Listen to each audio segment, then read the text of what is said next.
सोचिए, आपकी नई नई शादी हुई है और 3 हफ्ते बाद आपके पति की लाश 11,000 किलोमीटर दूर एक पहाड़ी के खाई में मिलती है और उसी रात आपकी पत्नी एक ढाबे पर फोन मांगकर रोती हुई अपने भाई को कॉल करती। क्या ये सिर्फ एक हादसा था या कोई बहुत बड़ी साजिश? क्या वाकई में सोनम रघुवंशी ने अपने पति राजा का कत्ल करवाया या ये सब एक सोची समझी चाल थी? आज हम जानेंगे इस केस की पूरी सच्चाई, हर वो सवाल जो पूरे देश को झकझोर रहे हैं। 1 अक्टूबर रामनवमी का दिन था। रघुवंशी समाज का भंडारा था जहाँ शादी के योग्य लड़कों का नाम रजिस्टर में लिखा जा रहा था। सोनम के परिवार को राजा पसंद आया, पढ़ा लिखा था, अच्छा जॉब था, इंदौर का ही रहने वाला था। शादी तय हुई, लेकिन राजा ने अपनी माँ को एक बात बताई, माँ सोनम मुझ में इंटरेस्टेड नहीं है। राजा सोनम को फिल्म दिखाने ले जाना चाहता था, लेकिन सोनम हमेशा मना करती थी, फोन पर भी बात नहीं करती थी। जब सोनम के माँ ने उनसे पूछा कि क्यों नहीं बात करती हो, तो सोनम बोली मैं ऑफिस के काम में बिजी रहती हूँ। क्या ये शुरुआती संकेत था जिन्हें नजरअंदाज कर दिया गया था? शादी के बाद राजा कश्मीर घूमने जाना चाहता था, लेकिन सोनम ने बिना पूछे मेघालय की टिकट बुक कर दी। राजा हैरान था, लेकिन खुश था कि चलो बीवी कहीं तो जाने की बात कर रही है। 20 मई दोनों बेंगलोर से गुवाहाटी पहुंचे, फिर कामाख्या मंदिर के दर्शन, 22 मई को शिलोंग और फिर चेरापूंजी। क्या सोनम ने जानबूझकर मेघालय जैसी अनजान दूर दराज जगह चुनी? क्या ये सिर्फ घूमने का इत्तेफाक था या प्लानिंग? 23 मई सुबह 5:30 बजे दोनों ने होटल से बहुत जल्दी चेकआउट कर दिया था। फिर 330 किलोमीटर दूर एक वाटरफॉल देखने निकल पड़े, जबकि उस इलाके में कर्फ्यू था।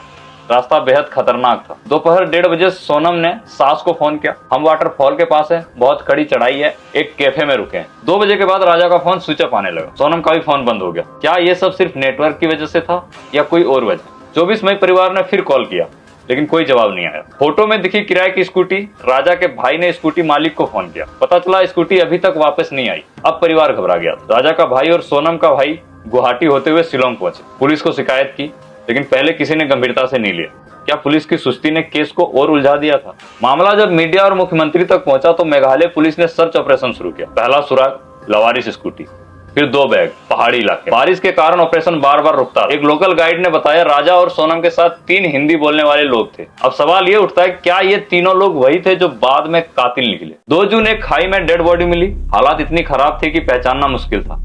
राजा के भाई ने कलाई पर टैटू देखा, राजा नाम लिखा था। पोस्टमार्टम रिपोर्ट आई, मौत तेज धार हथियार से हुई है। ये कोई हादसा नहीं था, बल्कि एक मर्डर था। क्या ये सब एक सोची समझी साजिश थी? और अंत में राजा की बॉडी मिल गई, लेकिन सोनम का कोई सुराग नहीं था। अब सोचने वाली बात यह थी, क्या सोनम भी मर गई या कहीं भाग गई? क्या उसे किसी गैंग ने बांग्लादेश भेज दिया या वो खुद इस मर्डर का मास्टरमाइंड है? पुलिस ने सोनम के दूसरे नंबर की कॉल डिटेल्स निकाली। उस जगह से इंदौर फोन किए गए थे। MP UP पुलिस की मदद से 4 लोगों को पकड़े गए। सभी इंदौर के थे।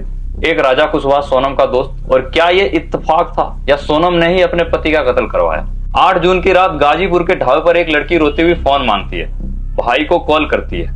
ढाबे वाले ने पुलिस को फोन किया, पुलिस आई। लड़की ने अपना नाम बताया, मैं सोनम रघुवंशी हूँ। पुलिस ने तुरंत गिरफ्तार कर लिया। क्या सोनम सच में मासूम है या वही मास्टरमाइंड है? यह सबसे बड़ी सवाल थी। राजा का भाई साफ कहता है मेरे भाई का कातिल सोनम है। सोनम के पिता कहते हैं मेरी बेटी को फंसाया जा रहा है, ये साजिश है, CBI जांच होनी चाहिए। अब सोचने वाली बात है, क्या सच में सोनम दोषी है या वो किसी बड़ी साजिश का शिकार हो रही है? मेघालय पुलिस का दावा था कि सोनम ही सुपारी देकर राजा का कत्ल करवाया, लेकिन सवाल बाकी है, शादी के 3 हफ्ते में ही कत्ल क्यों? मेघालय जैसे खतरनाक इलाकों को क्यों चुना?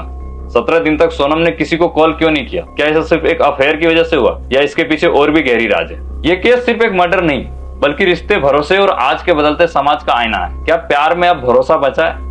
क्या छुपा गुस्सा, छुपी नफरत कभी भी जानलेवा बन सकती है? क्या हम सच में अपने करीबियों को जानते हैं या हर मुस्कान के पीछे एक राज छुपा है? सोनम रघुवंशी मासूम या मास्टरमाइंड? राजा प्यार का शिकार या किस्मत का मारा? या ये केस भी बाकी किसी मर्डर मिस्ट्री की तरफ फाइलों में दब जाएगी? आपका क्या मानना है? क्या सोनम दोषी है या ये कहानी अभी अधूरी है? दोस्तों, इस केस ने पूरे देश को हिला दिया। अब बारी आपकी है। क्या आपको लगता है कि सोनम दोषी है या वो किसी बड़ी साजिश का शिकार है? अब इन सारे सवालों का जवाब हम एक एक करके जानेंगे। सबसे पहला सवाल, क्या ये सिर्फ एक हादसा था या कोई बहुत बड़ी साजिश? ये कोई हादसा नहीं था, बल्कि पुलिस जांच और फोरेंसिक रिपोर्ट के मुताबिक यह एक सुनियोजित मर्डर था।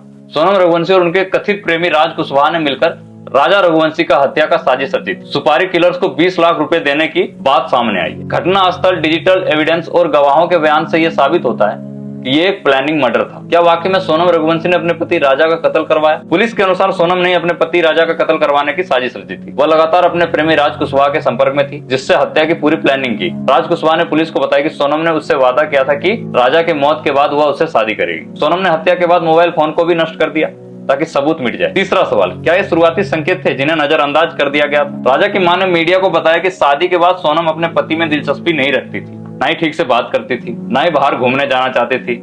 ये संकेत परिवार ने महसूस किए थे, लेकिन शायद गंभीरता से नहीं लिया गया था।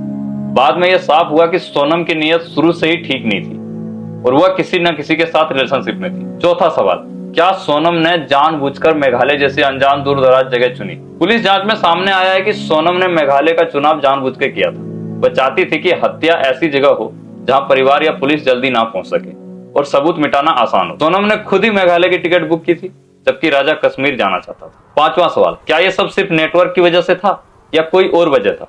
राजा और सोनम का फोन एक ही समय पर बंद होना नेटवर्क का कारण नहीं था। पुलिस का मानना है कि हत्या के बाद जानबूझकर दोनों का फोन बंद कर दिया गया था ताकि लोकेशन ट्रेस ना हो सके और परिवार को शक ना हो। छठा सवाल, क्या पुलिस की सुस्ती ने केस को और उलझा दिए? शुरुआत में स्थानीय पुलिस ने परिवार की शिकायत को गंभीरता से नहीं लिया, जिससे सर्च ऑपरेशन में देरी हुई।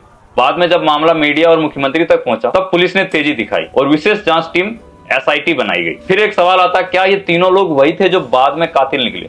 हाँ, ये लोकल गाइड के अनुसार राजा और सोनम के साथ 3 हिंदी बोलने वाले लोग देखे गए थे। पुलिस जांच में ये तीनों आकाश राजपूत, विशाल चौहान, आनंद कुर्मी आरोपी निकले, जिन्हें राज कुशवाहा ने हत्या के लिए सुपारी दी थी। फिर एक सवाल आता, क्या ये सब सोची समझी साजिश? Forensic report, khukri murder weapon, खून से सने कपड़े और डिजिटल एविडेंस से यह साफ होता है कि ये एक सोची समझी साजिश थी।